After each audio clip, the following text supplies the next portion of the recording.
siempre. ¿Cuánto podemos decir amén? Hoy continuamos nuestro estudio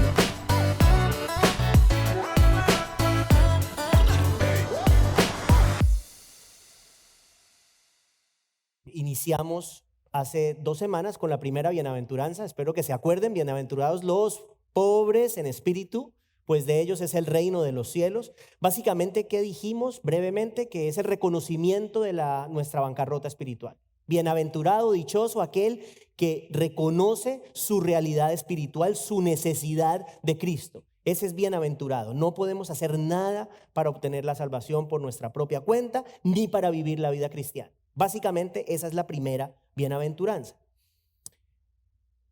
Segunda bienaventuranza. Pero antes de decir la segunda bienaventuranza, es muy importante recalcar que la primera bienaventuranza es el punto de partida. Es el fundamento de todo. Si no hay pobreza en espíritu, si no hay reconocimiento de nuestra necesidad espiritual, obviamente no pueden haber las otras cosas. Si creemos que no necesitamos de Cristo, obviamente no vamos a poder ni siquiera tener acceso al resto de las bienaventuranzas, que son muy importantes. La segunda, ¿cuál fue la segunda? Bienaventurados los que lloran. Rick está hoy animadísimo. Bienaventurados los que lloran, Rick, pues ellos serán consolados. Y dijimos que esta segunda bienaventuranza está conectada con la primera. Entonces, si la primera es el reconocer, es mirar hacia adentro y reconocer, la segunda es el lamento por lo que vimos.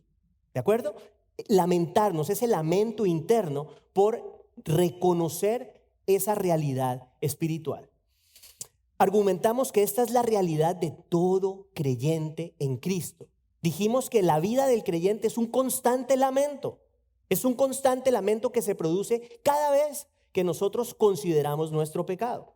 Pero también dijimos, la buena noticia, que así como nuestra vida es un constante lamento, también es un constante consuelo, porque cada vez que fallamos, el Señor nos levanta. O sea que es algo muy especial. Sí, hay lamento, pero siempre después del lamento está el consuelo. Explicamos de dónde viene esa lucha, ese lamento. Dijimos que nuestra nueva naturaleza, como lo decía Fernando, nuestra nueva naturaleza, o sea, el creyente ha sido transformado, hermanos. La persona que cree en Cristo es una nueva persona, es una nueva creación. ¿Qué significa eso? Que el Espíritu Santo viene a vivir en esa persona. Y su naturaleza espiritual, usted recibe y yo hemos recibido vida espiritual. Antes estábamos muertos, pero ahora tenemos vida. Esa es la vida nueva. Pero ¿qué pasa, hermanos? Que si bien hemos sido transformados espiritualmente, seguimos viviendo en el mismo cuerpo, en el mismo cascarón. Y ahí viene la lucha. Esa es la lucha que ustedes y yo tenemos y vamos a continuar teniendo, como les he dicho, hasta que nos vayamos de aquí. Esa es la vida del creyente. Ahora bien, llegamos a la tercera bienaventuranza. Bienaventurados los humildes, pues ellos heredarán la tierra. Eso es lo que vamos a considerar hoy. Este pasaje lo encontramos obviamente en el Evangelio de Mateo, capítulo 5, verso 5. Como hemos ahora tomado por costumbre, vamos por favor a ponernos en pie para leer la palabra del Señor. Vamos a leer nuevamente las bienaventuranzas. Mateo 5, versos 3 al 11. Mateo capítulo 5, versos 3 al 11.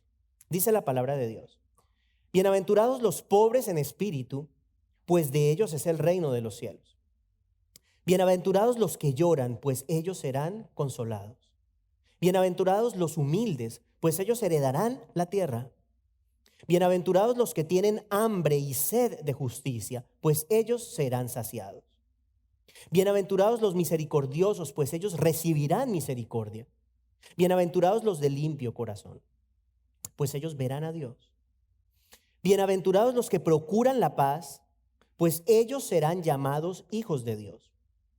Bienaventurados aquellos que han sido perseguidos por causa de la justicia, pues de ellos es el reino de los cielos. Bienaventurados serán cuando los insulten y persigan y digan todo género de mal contra ustedes falsamente por causa de mí. Vamos a tomar asiento, por favor. E iniciamos con Mateo 5:5. El Señor Jesucristo, les recuerdo para el que no lo sabe todavía, estas son palabras del Señor Jesús. Es un sermón que el propio Señor Jesús predicó. Dice el Señor Jesús: bienaventurados los humildes, pues ellos heredarán la tierra. Otras versiones dicen bienaventurados los mansos, bienaventurados los mansos. Empecemos por recordar, hermanos, esto es importante que lo tengamos en cuenta cada vez que veamos, por todas estas semanas que vamos a estar considerando estos mensajes. Mateo escribe a una audiencia judía principalmente. Esto es importante. ¿Por qué? Usted imagínese esto. Los judíos pensaban, y esto lo hemos dicho, que el Mesías iba a ser un libertador.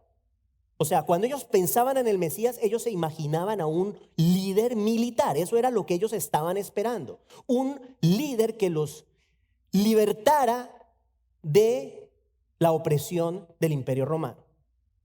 O sea, que el Mesías debía ser un guerrero sin igual. Debía ser una figura prominente que iba a establecer un dominio de Israel para que Israel dejara de ser dominado y pasara a ser el gran dominador. Eso es lo que las personas en general tenían en su mente cuando pensaban en el Mesías. Sin embargo, ¿qué pasa? Que viene Jesucristo con un mensaje completamente diferente. La idea que los judíos tenían es completamente opuesta a lo que era el Señor Jesús. No solamente a su persona, pero también a su mensaje. Nosotros no vemos a Jesucristo con una armadura, no lo vemos con armas, para nada. Y obviamente su mensaje es un mensaje completamente diferente. Usted se imagina a un líder militar, usted se imagina al líder de un ejército, a un guerrero, decirle a sus tropas, para ganar esta guerra tenemos que ser humildes. Eso no existe. Eso no existe. Lo cierto es que el Señor fue rechazado porque no cumplía las expectativas, hermanos. Era un modelo completamente diferente a lo que los judíos estaban esperando. O sea que tenemos al Señor Jesús hablándole a multitudes, de las cuales la gran mayoría de seguro eran judíos, con una idea del Mesías, diciéndole estas palabras, diciéndoles: sean humildes porque los humildes y solo los humildes heredarán la tierra. ¿Usted se imagina lo que esta gente pensaba? Yo me imagino que la mayoría decía: este tipo está loco. ¿De qué está hablando? ¿De qué está hablando? No concuerda lo que dice con lo que nosotros admiramos, porque este tipo no se le ve fuerte por ningún lado, no hay fortaleza en él. Y ahora nos dice que tenemos que ser humildes. ¿Acaso diciéndonos esto vamos a salir de esta opresión en la que vivimos? Ahora bien, no solamente las enseñanzas de Jesús eran contrarias en esa época para los judíos. ¿Qué me dice de hoy? ¿Qué podemos decir de hoy? O sea, ¿a usted le parece que en nuestro día, cuando uno habla de humildad en general, la gente qué piensa? Debilidad. Humildad es sinónimo de debilidad para la gente. Las virtudes del mundo son otras, completamente diferentes. Hablamos algo la vez pasada. Por ejemplo, la autosuficiencia, la fuerza, el poder, la capacidad de imponer nuestra voluntad sobre la voluntad de los demás. Eso es lo que el mundo ve como virtud. El fuerte, entre comillas, el fuerte es el individuo que es bien visto por los ojos del mundo. Así es. Eso es lo que el mundo valora. Pero aquí el Señor nos dice algo completamente diferente. Ante los ojos de Dios, los dichosos de verdad, verdad, verdad, son los humildes, los mansos. Ahora bien, vamos a ver qué significa esto. Vamos a ver qué significa ser humilde. Vamos a empezar por decir lo que no significa. Escuchen, no significa ser débil de personalidad o de carácter. No tiene nada que ver con eso. No significa ser amigable. No significa ser buena gente con todo el mundo, aun cuando eso no es malo, simplemente no tiene nada que ver. Usted puede ser la persona más querida del mundo, no tiene nada que ver con la humildad. No significa andar con los pantalones rotos y jorobado. No tiene nada que ver con eso. No significa que usted no puede opinar sobre algo. No significa que usted no puede liderar. Tampoco significa ausencia de autoridad. O sea que hemos visto lo que la humildad no significa. Vamos a ver entonces lo que sí significa a la luz de las dos primeras bienaventuranzas que ya estudiamos. Esto es clave, hermano. Lo motivo a que ponga mucha atención. Piense, vamos a considerar las dos primeras bienaventuranzas. ¿Cuál es la secuencia? Primero, el Señor nos llama a ser pobres en espíritu. ¿Qué significa? Ya lo dijimos. Mírense, ¿no? Mirémonos a nosotros mismos a la luz del Señor Jesús. Al vernos, ¿qué surge? Un lamento interno, un llanto interno, un llanto interior por ver nuestra realidad, nuestra bancarrota espiritual, como lo hemos hablado. Y la consecuencia de ese ejercicio es la humildad. La consecuencia de ver quiénes somos produce la verdadera humildad. Piensa en esto. ¿De qué se puede gloriar un hombre que vive permanentemente considerando su pecado y lamentándose por él? Dijimos de la parte buena, siempre está el consuelo del Señor. Pero ¿de qué se puede gloriar una persona que permanentemente se está evaluando? La respuesta es de nada. No hay cabida para el orgullo, esa es la verdad. No hay cabida para el orgullo cuando, por la gracia de Dios, vemos nuestro pecado y nos lamentamos por él. Porque quiero que sepa algo, no se nos puede olvidar que todo esto proviene de Dios. No es que el que ve su pecado y se lamenta es mejor que el que no ve su pecado y no se lamenta, simple y llanamente porque el Señor es quien produce eso, nadie más. El Señor es quien nos permite vernos y quien nos da ese arrepentimiento y ese lamento. O sea que el hombre que realmente es humilde entiende, reconoce que no hay nada en sí mismo para hacer alarde. Esa es la humildad, hermanos. Esa es la verdadera humildad. Ahora, Jesús, humilde por naturaleza. Vamos a hablar un poquito en un ratito de él. Él era humilde por naturaleza. Nosotros necesitamos su naturaleza para ser humildes. Necesitamos al Espíritu del Señor habitando en nosotros para entonces poder mostrar humildad. Si no, no se puede.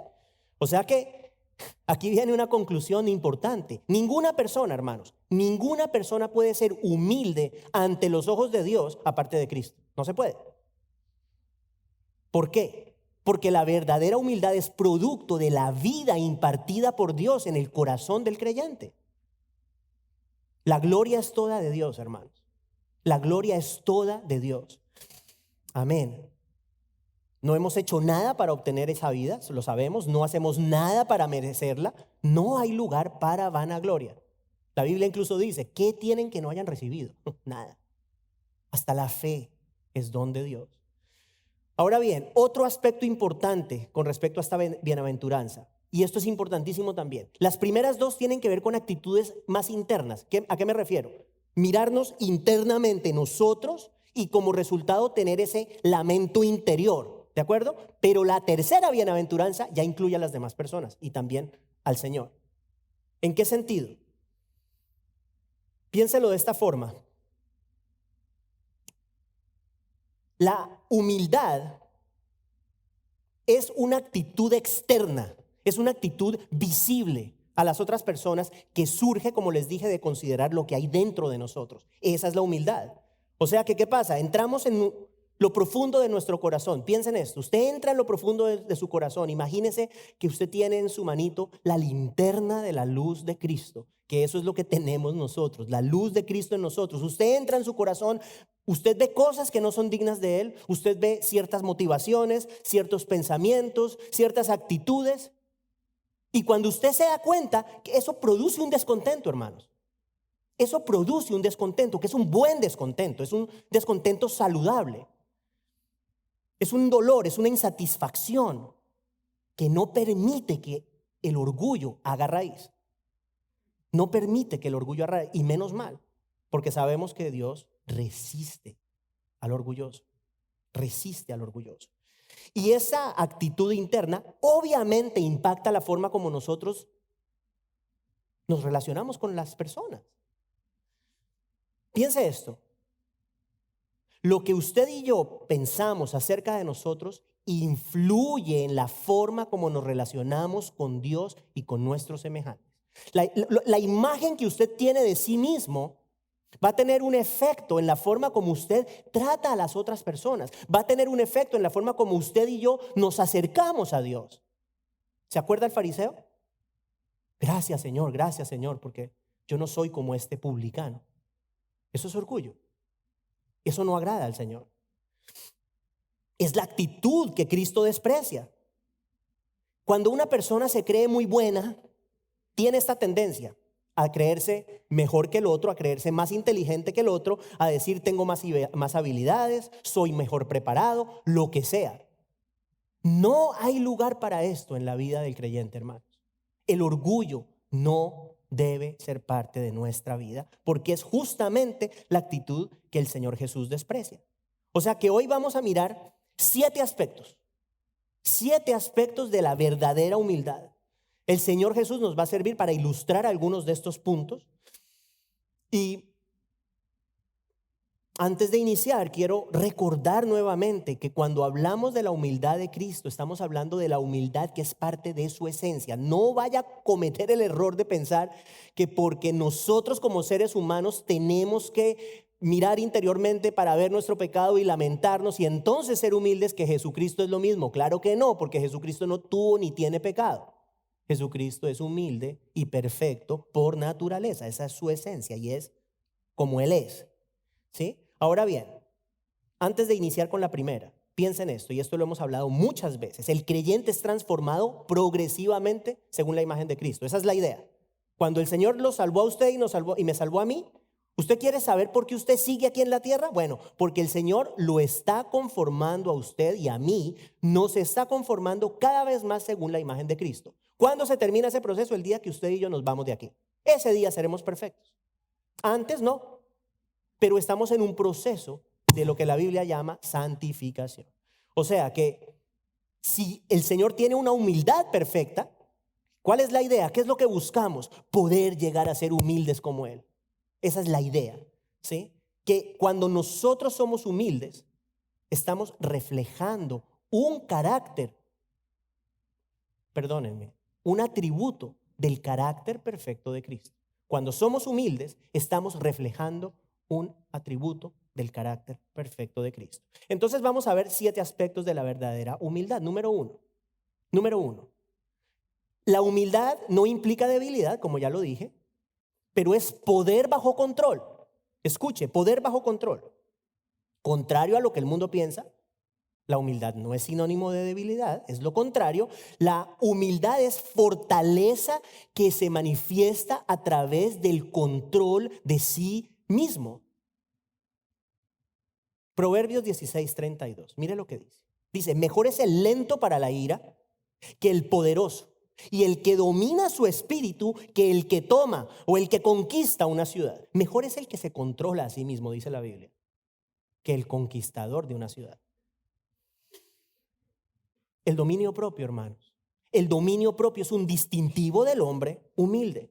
Vamos a recordar la historia de José. Ustedes saben la historia de José. José es vendido por sus hermanos, ¿recuerdan? Terminó siendo, después de todo lo que padeció, el segundo hombre más importante en Egipto, que era la potencia más grande que había en esa época, el segundo hombre más importante de Egipto y por consiguiente del mundo, más poderoso del mundo después de Faraón. Ahora bien, es en esa posición de autoridad. Es en esa posición de autoridad como el segundo hombre de Egipto que José, años después, se encuentra con sus hermanos. Hermanos, una orden de José hubiera sellado el destino de sus hermanos. José hubiera podido hacer lo que quisiera con ellos. Los hubiera podido torturar. Los hubiera podido hacer sufrir lo que hubiese querido. Los hubiese podido hacer matar ahí mismo enfrente de él. Hubiese podido hacer lo que quisiera. Sin embargo, José actuó con mansedumbre. No buscó vengarse, pero prefirió perdonar. José no se llenó de razones para justificar su venganza. Hubiera podido hacerlo, pero no lo hizo. Y muy importante, escuche esto es clave. José no se tuvo en cuenta a sí mismo. Él no hizo una lista de sus aflicciones y de las penurias que sus hermanos le hicieron pasar. Tampoco vemos en la Biblia que le sacó en cara su sufrimiento. José fue humilde. Tampoco tuvo en cuenta su poder para hacer justicia. Escuche, porque José reconoció que Dios es quien da retribución. No tomó la justicia por sus manos. José mostró humildad al poner su poder bajo control. Qué buen ejemplo, ¿cierto? Ahora, ¿cuál es el mejor ejemplo de humildad con respecto a este punto? El Señor Jesús.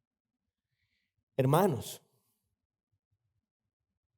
el Señor hubiese podido poner fin a su sufrimiento con una simple orden. ¿Ustedes recuerdan cuando en Getsemaní Jesús es arrestado? Viene Pedro, el irreverente Pedro, saca una espada, le corta la oreja a Malco, uno de los siervos del sumo sacerdote. Obviamente los comentaristas bíblicos dicen, le cortó la oreja porque se le fue la mano. El tipo iba a cortarle la cabeza. ¿A qué cortarle la oreja?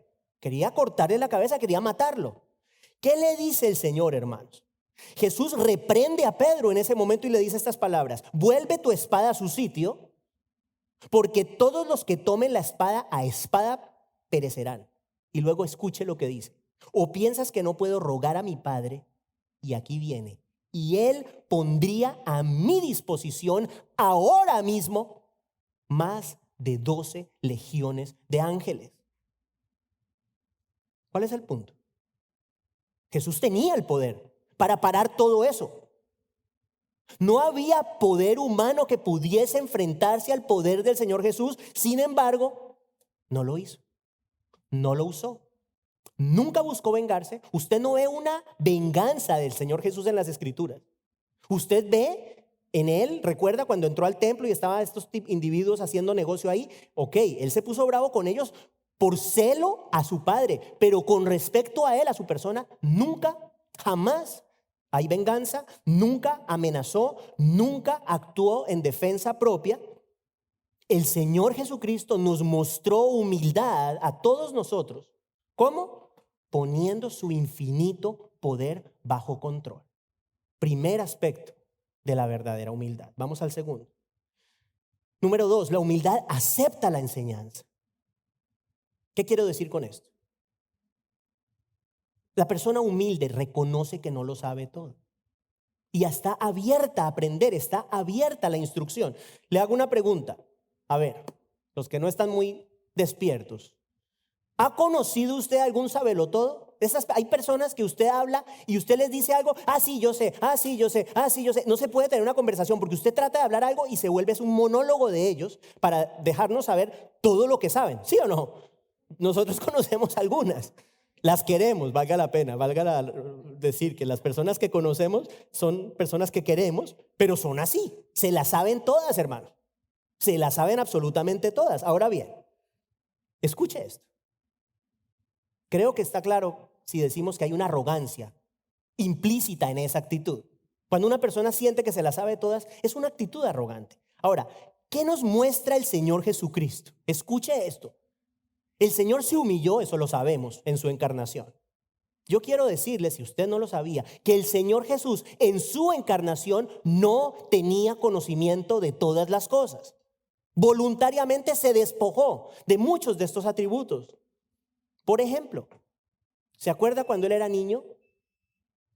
Y la Biblia dice que cuando fueron a Jerusalén en familia, se devolvió la familia, resulta que Jesús por ningún lado. ¿Dónde está Jesús? No, por ningún lado. Se devuelven a buscarlo José, María, y lo encuentran en el templo, escuchando, dice la Biblia, escuchando a los maestros y haciéndoles preguntas. Luego la Biblia, ¿qué dice? Mire lo que afirma en Lucas 2:52. Dice que Jesús crecía en sabiduría. Perdónenme, pero no tiene ningún sentido crecer en sabiduría si usted lo sabe todo. Jesús crecía en sabiduría, en estatura y en gracia para con Dios y los hombres. ¿Qué significa eso? Hermanos, que el Señor no se las sabía todas. Había cosas que el Señor no sabía, se lo voy a demostrar después. Ahora, ¿por qué? Bueno, voluntariamente se despojó de muchas de estos atributos. Había otras que sí sabía, obviamente. Pero había cosas que no sabía, esto lo demuestra. Si el Señor Jesús nos muestra ese tipo de humildad, hermanos, ¿cuánto más nosotros? ¿Cuánto más nosotros hemos de mostrar ese tipo de actitud humilde hacia el conocimiento? ¿Cuánto más debemos estar abiertos a la instrucción? Aspecto 3. Punto número 3. El hombre humilde pone su confianza en Dios, no en sí mismo. El apóstol Pablo era un hombre instruido. Ustedes saben que era una persona instruida. Era un hombre con una muy fuerte personalidad. No era un blandengue. No, para nada. Recuérdese que en una ocasión incluso se enfrentó a Pedro y reprendió a Pedro. Oiga, para reprender a Pedro había que tener algo de pantalones, creo yo, y él los tuvo. Y obviamente tenía grandes características de líder, absolutamente. Sin embargo, escuche lo que Pablo le escribe a las iglesias en Corinto. Le dice lo siguiente, a la iglesia en Corinto. 1 Corintios 2, 3, 4. Les dice, estuve entre ustedes con debilidad y con temor y mucho temblor. Y mi mensaje y mi predicación no fueron con palabras persuasivas de sabiduría, escuche, sino con demostración del Espíritu y de poder. En otras palabras, no confío en mí, prefiero confiar en el Señor. Luego le dice a los filipenses, porque nosotros somos la verdadera circuncisión, que adoramos en el Espíritu de Dios y nos gloriamos en Cristo Jesús, escuche, no poniendo la confianza en la carne, Filipenses 3:3, no poniendo la confianza en la carne. El hombre humilde no confía en sí mismo. Y yo sé que usted va a decir, pero ¿qué está diciendo este señor? Si a nosotros nos han dicho que nosotros tenemos que confiar en nosotros mismos, ¿no es lo que nos dicen? Hay que confiar en usted, porque en usted está el poder, hermanos, le dicen. El mundo dice, en usted está el poder, usted tiene que creer en usted, crea en su corazón. Confíe en su corazón, siga su corazón, crea en usted, usted puede. La pregunta que yo hago es, ¿eso es lo que el Señor dice? Y la respuesta es no. No. Todos cometemos errores. Si usted, yo le pregunto, ¿ha cometido algún error en su vida y no levanta la mano? Es un mentiroso. Todos cometemos errores. ¿Qué pasa? El Señor no comete errores. El Señor no comete errores. Es preferible confiar en aquel que tiene capacidades ilimitadas y que nunca comete errores. Es preferible confiar en el Señor que en nosotros mismos. O sea, el punto es este. El hombre humilde reconoce, escuche lo que le voy a decir, reconoce que no es confiable. Es bueno reconocer que nosotros no somos confiables.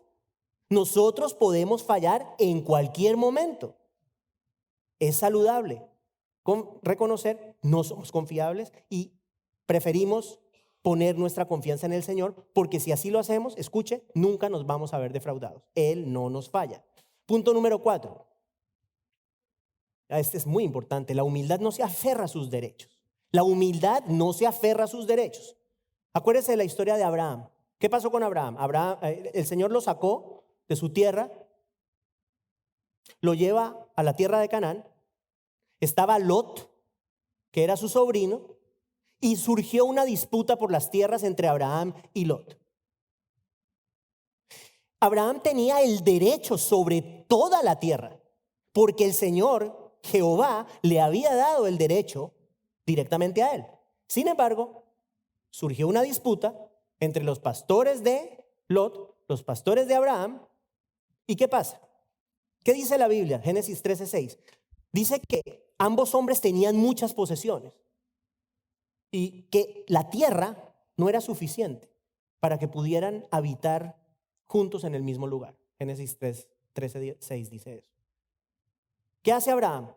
A pesar de tener el derecho sobre la tierra, a pesar de ser el tío de Lot, o sea, en otras palabras, Abraham tenía autoridad sobre Lot. ¿Pero qué hace él? Decide ofrecerle la porción de terreno que Lot escogiera. ¿Por qué? ¿Por qué hace eso? Porque Abraham en su humildad entendía que era peor tener de enemigo a Lot, enemigo a su familia, era peor tener problemas familiares y prefirió deshacerse de sus tierras, perder tierras antes que perder la relación con Lot. Esa fue una actitud humilde, porque Abraham tenía el derecho sobre la tierra. No, usted no ve a Abraham diciendo, Lot, esta tierra me la dio Jehová a mí. Esa tierra es mía porque me la dieron a mí. Era cierto, pero Abraham no reaccionó así. En humildad, Abraham, el padre de la fe, no se aferró a sus derechos. Ahora bien, ¿cuál es el mejor ejemplo nuevamente? Pues el Señor Jesús. ¿Tenía derechos el Señor Jesucristo como creador del cielo y de la tierra, de todo lo visible y lo invisible? Y la respuesta es claro que tenía derechos. Claro que tiene derechos supremos sobre toda la creación. Sin embargo, ¿qué dice Pablo en Filipenses? Que Jesús no se aferró al ser igual a Dios, sino que se humilló a sí mismo y se entregó a la muerte, muerte de cruz. ¿De acuerdo? Decidió humillarse haciéndose semejante a los hombres. Esto lo hemos hablado brevemente en alguna ocasión, pero es importante recordarlo. Yo no sé si a veces pensamos en esto, hermanos, pero usted se ha puesto a pensar que Jesús vino como un bebito, que había que darle leche, que había que cambiarle su ropa, que había que alimentarlo, todo, o sea, como un bebito. Él no era un super bebito, era un bebito normal. ¿Eso no es humillarse? ¿Eso no es renunciar a sus derechos para venir como uno de nosotros a morir por nosotros? O sea, ¿eso no es humillarse y eso no es amor? Es una gran humillación, hermanos. Y es un gran acto de humildad que el Señor hubiese hecho eso. Ahora bien, como les dije anteriormente, no solamente hizo eso, pero al hacerlo se despojó voluntariamente de muchos atributos. ¿Por qué? Lo dijimos ahorita. Dice la Biblia que el Señor crecía en sabiduría, ¿sí? O sea, se desarrollaba y aprendía, como lo vimos anteriormente, como cualquiera de nosotros. Hace un ratito le dije, el Señor Jesús no sabía todas las cosas, se lo voy a demostrar, con claridad. El Señor no sabía en su encarnación cuándo Él iba a volver de nuevo. No sabía. Lo vemos en Mateo 24 y en Marcos 13. Él asegura no saber esos tiempos. Él dice, solamente el Padre lo sabe. Yo no lo sé. Ni el Hijo del Hombre lo sabe. ¿Qué significa eso? ¿Que Jesús no era Dios? No, claro que no significa eso. Significa que en humildad decidió despojarse del derecho de saberlo todo, por ser el creador de todas las cosas. Ahora bien, piense también en esto. ¿El Señor Jesucristo dejó riquezas eternas para vivir una vida de rico? No. Para vivir una vida sencilla en esta tierra. ¿Cómo sabemos que era sencillo? Bueno, le aseguro que Jesús no tenía ni casa, ni carro, ni beca, como decimos en Colombia. No tenía. El Señor Jesús le dijo en una ocasión a un hombre que vino y dijo, ay, Señor Jesús, yo quiero seguirte, yo quiero ser tu discípulo. Oh, seguro quieres ser mi discípulo, pero mira, mi querido amigo, resulta que las zorras tienen madrigueras, las aves del cielo nidos, pero yo, el Hijo del Hombre, no tengo dónde recostar mi cabeza. En otras palabras, si me vas a seguir por lo que puedas sacar de mí materialmente, ni me sigas, porque no tengo nada. O sea que el Señor Jesucristo se despojó de las glorias eternas para venir a vivir una vida austera, una vida muy simple. Y esta es otra muy importante, otra cosa muy importante de la cual se despojó el Señor, de una relación favorable con el Padre. Recuerde cuando el Señor estaba en la cruz y le dice, Dios mío, ¿por qué me has abandonado? Primera y única vez en la historia que esto sucede, que el Padre tiene que abandonar al Señor Jesucristo mientras Él estaba siendo cargado con el pecado de toda persona que iba a creer en Él. Eso es renunciar a un derecho, a su derecho como Dios. O sea que vemos con claridad que el Señor Jesús renunció voluntariamente a muchos derechos muy importantes. Ahora le voy a hacer esta pregunta. ¿Cómo reaccionamos nosotros? Me incluyo. ¿Cómo reaccionamos nosotros cuando alguien pasa por encima de nuestros derechos? Y le voy a poner dos ejemplos que le pueden parecer tontos, pero ilustran lo que les quiero decir. Imagínese que usted está en Dayland Mall. Llegó Leito a Dayland Mall a comprarle un regalito a Liz. Está esperando en el parqueadero a entrar porque está saliendo un carro, está esperando el espacio con la direccional puesta. Sale el carro y de repente viene un tipo, ¡pum!, y se le mete. ¿Cómo reaccionamos? Yo no sé si a usted le ha pasado, a mí creo que no me ha pasado y espero que no me pase porque no sé cómo reaccionaría. Yo para eso soy bien malo, de verdad. Que Dios me ayude. Otro ejemplo. Está usted en la fila para ir al cine. En Colombia en una época había mucha fila para ir al cine. Entonces está uno en la fila haciendo así, una fila larga, lleva uno media hora en la fila para ir al cine. De repente usted se voltea a darle un dulcecito a su esposo, a su esposa, y cuando regresa resulta que tiene dos individuos nuevos ahí que les dio por no hacer la fila y se le metieron. ¿Cómo reacciona?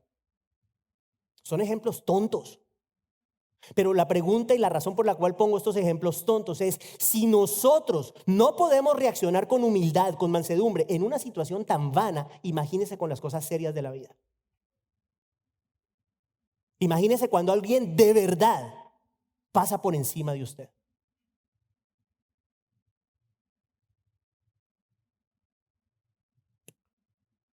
Punto número 5.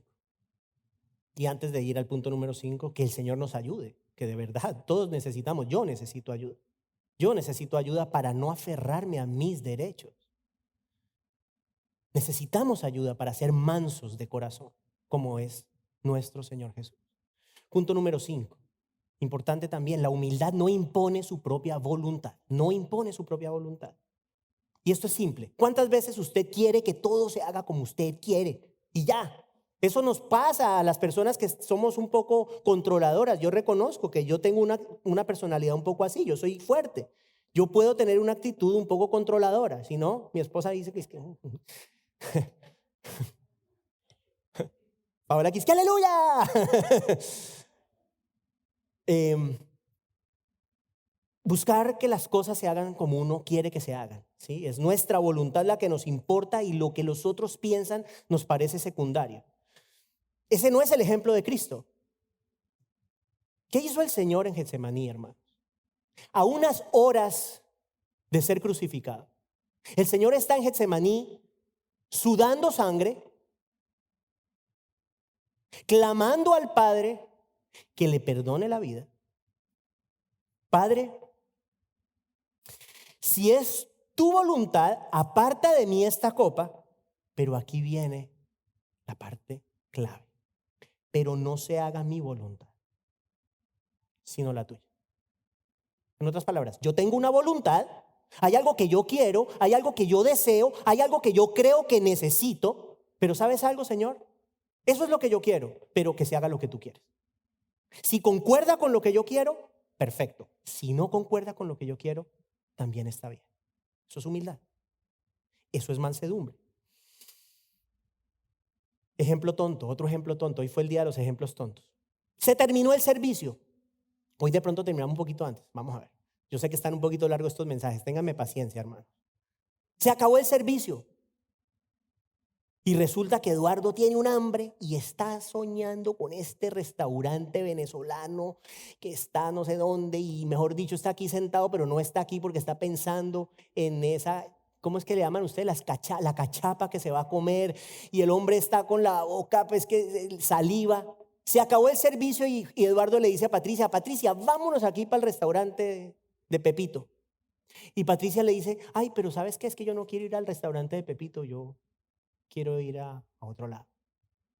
Uf, y Eduardo, ay, hermano, llevo todo el servicio pensando en mi cachapa. ¿Qué hacemos? ¿Qué haces, Eduardo? ¿Impones tu voluntad o cedes sin poner resistencia?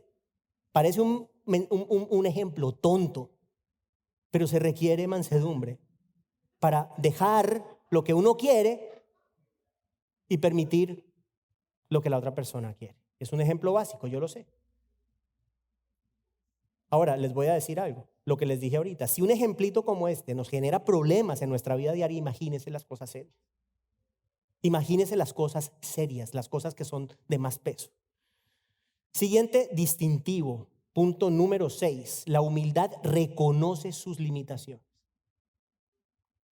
Y ese es un punto que para mí es importante a nivel personal. Es importante que nosotros aprendamos a reconocer que tenemos límites. Aceptar que somos limitados no es fácil, hermanos, especialmente para nosotros los hombres. Hay ciertas personas, ciertos hombres con cierto tipo de personalidad que no nos gusta aceptar las limitaciones. Creemos poder hacerlo todo. Y la sola idea de reconocer que tenemos limitaciones nos aterra porque es un sinónimo para nosotros de debilidad. Sin embargo, hermanos, reconocer nuestras limitaciones no solamente es un acto de humildad, pero es un acto de sabiduría. Cuando Jehová llamó a Moisés para que sacara a Israel de Egipto, usted conoce la historia, Moisés estaba aterrorizado. Y le puso un poco de trabas al Señor. No, pero es que esto, no, pero es que lo otro, pero es que esto, pero esto, hasta que el Señor se, ya. Pero usted se acuerda que una de las razones que Moisés le dio al Señor por la cual él se sentía incapaz de hacer esto era porque le dijo que él no podía hablar bien. El Señor le estaba llamando a hablar con Faraón y el Señor, Moisés le dice en Éxodo 4:10, le dice, por favor, Señor, yo nunca he sido un hombre elocuente. Dice, ni ayer ni en tiempos pasados, ni aún después de que has hablado a tu siervo. Mira lo que le dice, porque soy tardo en el habla y torpe en la lengua. Hay quien dice que creía que era tartamudo. Creo que esa es la idea. O sea, pero ¿cuál es el punto? Que Moisés está reconociendo una limitación real de él. Una limitación verdadera de él. Y para eso se necesita humildad de corazón. Se necesita mansedumbre. Repito. Era una de las excusas. Después Jehová le dice, bueno, entonces tráete a Aarón, a tu hermano Aarón para que te ayude, ¿sí? Pero el punto es, reconoció una debilidad. Es importante reconocer nuestras debilidades, hermanos.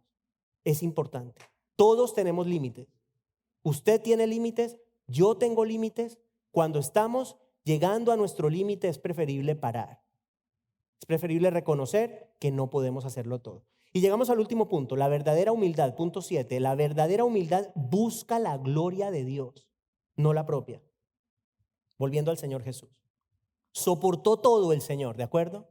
Soportó todo tipo de agravios. Sin embargo, como dijimos, no amenazó, no se defendió. Su sufrimiento fue muy severo y sin causa justa. ¿Por qué? Porque él no había hecho ningún daño, no había hecho ningún mal. ¿Qué hizo? Padeció en humildad, recibió burlas, recuerde, golpes, le escupían,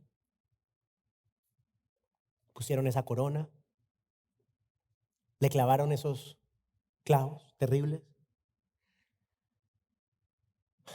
Pero todo esto tenía un objetivo, la gloria de Dios. La gloria de Dios a través del cumplimiento del plan de salvación. Le recuerdo algo que no es parte del mensaje, pero solamente por si usted no lo sabe, sin la cruz no hay salvación. Sin la cruz no hay salvación. El Señor hizo todo esto para la gloria de Dios, para que se cumpliese el plan de salvación. Mira lo que dice Primera de Pedro 2:20. Dice, con respecto al sufrimiento del creyente, ¿qué mérito hay si cuando ustedes pecan y son tratados con severidad lo soportan con paciencia? Pero luego dice, pero si cuando hacen lo bueno sufren por ello y lo soportan con paciencia, esto haya gracia con Dios. En otras palabras, esto glorifica a Dios, esto agrada a Dios. ¿Cuál es el punto aquí? El sufrimiento del hombre humilde, que es el creyente, el sufrimiento del creyente y todas las demás cosas de las que hemos hablado hoy, tienen como objetivo principal la gloria de Dios. Amén. Cuando nosotros actuamos en verdadera humildad, hermanos, traemos gloria al Señor. El Señor se agrada. ¿Por qué? Escuche, simple. Porque estamos reflejando el carácter de Cristo. No se le olvide eso. Estamos aquí porque el Señor quiere que seamos cada vez más como su Hijo Jesús. Por eso estamos aquí. Y terminamos este mensaje con la segunda parte del verso. Hay que considerar la segunda parte. ¿Qué dice? Dice, bienaventurados los humildes. ¿Por qué son bienaventurados? ¿Por qué son dichosos? Dice, porque ellos heredarán la tierra. ¿Qué significa esto? ¿En qué forma los humildes heredarán la tierra? Dos connotaciones.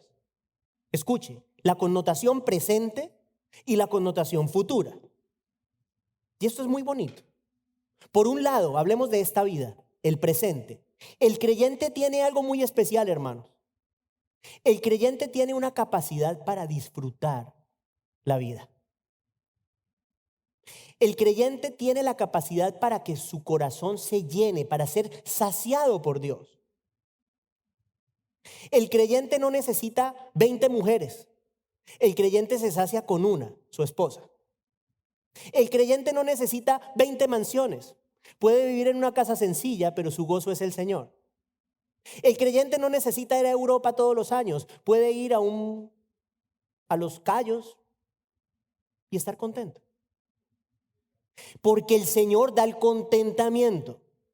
El Señor da el contentamiento.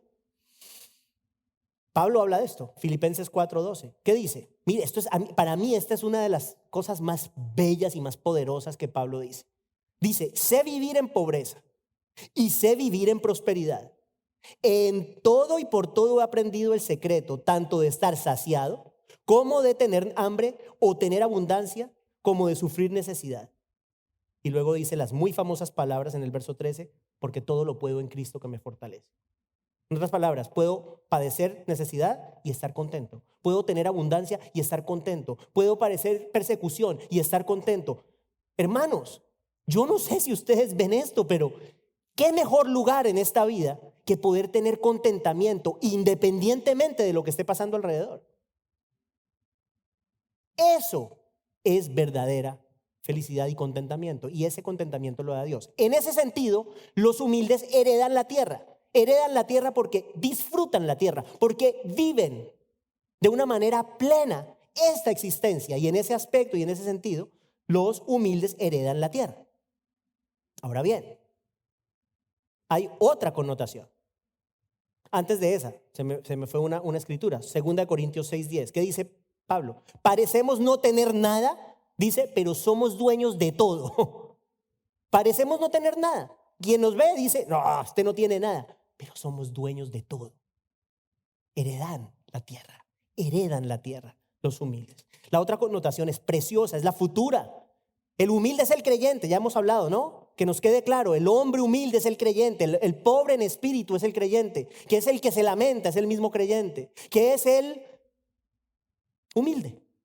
El creyente reinará junto con Cristo, mis hermanos. Cuando el Señor Jesucristo regrese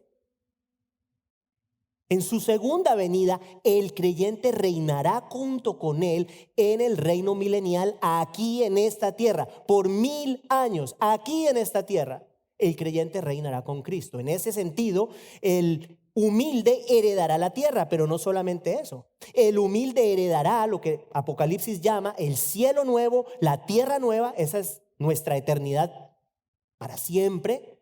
La nueva Jerusalén, la llama el apóstol Juan. El creyente heredará. ¿Por qué? Pablo dice en Romanos esto: somos herederos de Dios y coherederos con Cristo. ¿De qué? De la gloria venidera. En esa manera, en esa forma, el humilde heredará la tierra.